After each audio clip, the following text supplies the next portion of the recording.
Saravá Quimbanda, salve todo o povo de Ganga, Ngunzue, salve o seu maioral da Quimbanda, o supremo chefe, líder da horda da Quimbanda.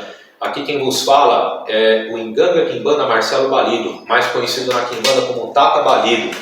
Sou sacerdote responsável pelo templo Castelo Negro da Quimbanda, a Ordem Negra aos Filhos do Diabo.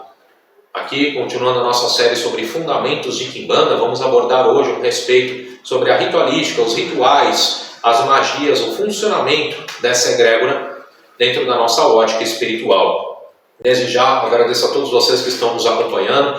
Peço para que vocês possam nos seguir nas nossas redes sociais, curtir, compartilhar e comentar o nosso vídeo. Entrar em contato conosco caso haja algum tipo de necessidade e vontade de estar consultando, ok? Ngunzue. Então, hoje nós vamos falar a respeito das ritualísticas, né? Porque é muito comum também, dentro do nosso contexto espiritual, nosso dia a dia de sacerdócio, as pessoas entram em contato falando: Tata, sacerdote, mestre, quero fazer um trabalho X, por exemplo, quero fazer um trabalho de amarração amorosa. Né? E aí nós falamos, exaltamos a necessidade de um jogo, de uma consulta, um oráculo.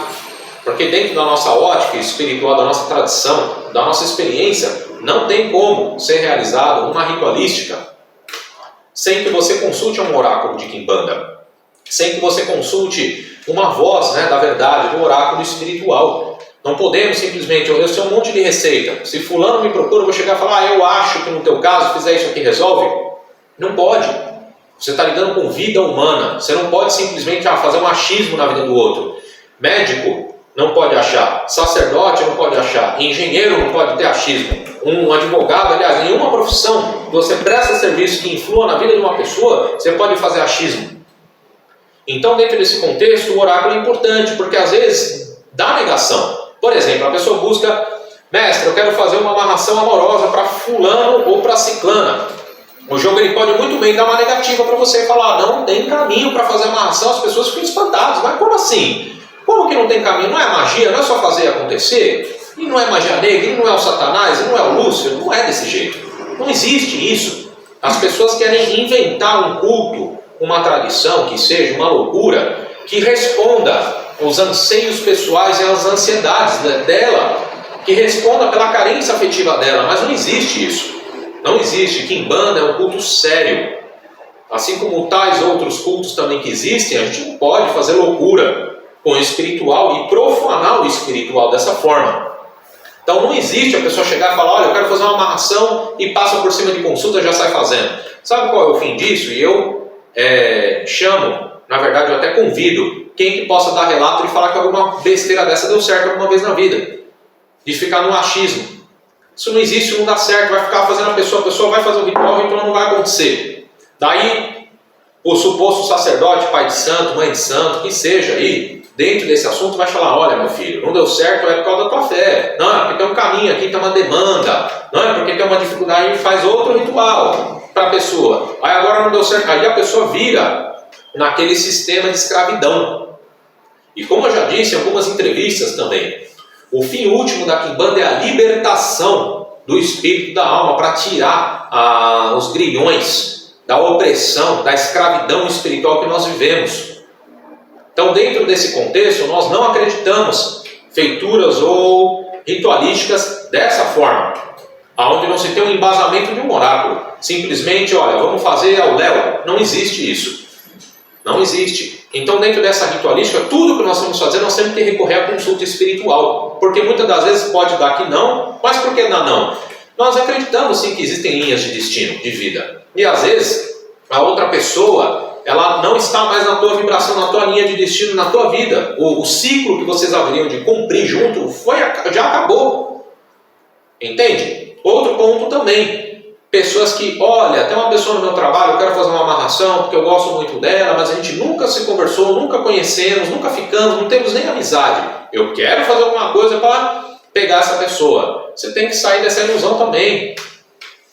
Porque não existe isso, não tem cabimento. A amarração espiritual ela funciona desde que a outra pessoa tenha tenha um mínimo de sentimento, pelo menos uma amizade conquistada.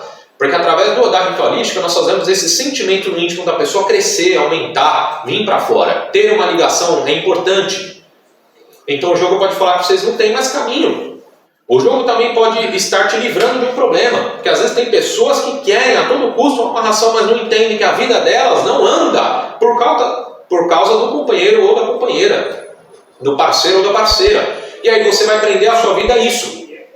Você vai limitar a sua vida a isso, a sua vida não anda. Muitas das vezes o oráculo vai recomendar, olha, antes de fazer esse trabalho proposto de amarração, você tem que passar por uma limpeza espiritual, um sacudimento, uma cusaca, um ebó, algumas oferendas para o seu Exu, para equilibrar o seu caminho de vida.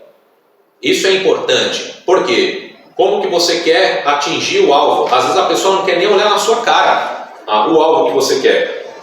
A pessoa não olha. Então nós temos que entender que Quimbanda é uma manipulação magística, ancestral, uma bruxaria, um conjunto de feitiçarias que nós praticamos. E o estudo do alvo é importante para saber. E às vezes a pessoa ela tem que estar afim com isso também. Às vezes tem um trabalho feito contra o casal, não é uma amarração que vai resolver, tem que desmanchar o trabalho feito também. Então isso é infinito, as possibilidades são infinitas. Então nós não apoiamos essa ideia de fazer ritualística sem consultar.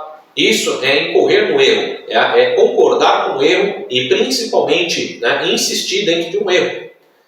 Ok? E puxando também um outro assunto sobre as questões de ritualísticas. Nem tudo em Quimbanda se resolve com ritualística de sacrifício animal, de oferendas, culto a uma entidade. Porque às vezes o jogo pode alertar o seguinte, olha, você precisa de um maior brilho, de um maior encanto, de um poder de atração melhor. Temos que fazer uma ritualística para você, mas em paralelo você tem que usar uma magia. E o que seriam as magias? São preparados dentro de Quimbanda, dentro da nossa tradição nós temos muito forte isso, que são feitos preparos, sejam garrafadas para a pessoa tomar, sejam banhos específicos em sabonete ou banho líquido que a pessoa vai usar também, sejam colares, patuás que a pessoa vai utilizar, sejam incisões feitas no corpo com a inserção de um pó preparado, um pó magístico que vai preencher essa dificuldade na vida da pessoa. É algum melaço que a pessoa vai consumir, esse melaço está preparado. Infinidades de coisas, cremes, perfumes, sabão, né, mágico que a gente usa também, sabão da costa africana, e implementa esse sabão com um monte de apetrecho, né, sacrifícios, banho de ervas que vão trazer essa força dessa magia. E às vezes a pessoa não precisa de uma amarração, às vezes ela tem que melhorar o brilho dela, o encanto, utilizando de uma magia. Essas magias também são indicadas pelo oráculo. Não existe outro caminho. O oráculo ele dá o caminho, ele dá a direção para que tudo isso aconteça, para que tudo isso se renove na vida de uma pessoa, do consulente. E aí, às vezes, a pessoa não necessita de uma ritualística severa, ela necessita mudar o padrão vibratório dela. Então, falamos a respeito desse vídeo sobre essas importâncias, sobre as ritualísticas, para que as pessoas se atentem com isso. Pelo menos dentro da nossa tradição não existe ritualística sem antes consultar. Não existe a pessoa fazer um ritual simplesmente, porque nós recebemos muito essas mensagens. Olha, quanto custa um trabalho de amarração? Quanto custa uma abertura de caminho? Quanto custa um trabalho para a riqueza? A gente não sabe. Se não consultou ainda, como é que vai saber? Porque existem 1001 fórmulas de amarração, tanto quanto de trabalhos para a riqueza, de abertura de caminho, vitória contra os inimigos, existe. Vai alterar bicho, vai alterar material, ervas, tudo que entra dentro de uma composição. Isso não tem como ser feito de uma forma simples, não existe uma tabela de preço fixa. Nós temos uma ideia, uma média, mas tabela fixa é só se nós consultarmos e fazer um orçamento. Correto? Então, dessa forma, nós deixamos as coisas transparentes, as coisas claras, as coisas de uma forma muito indicativa, para que consigamos atingir o resultado de forma plena, de forma próspera e de forma abundante na vida deste consulente. Eu agradeço a todos, peço que vocês possam curtir, compartilhar o nosso conteúdo, comentar o nosso vídeo e a nos acompanhar nas redes sociais. Ngunzue, salve todo o povo de Ganga!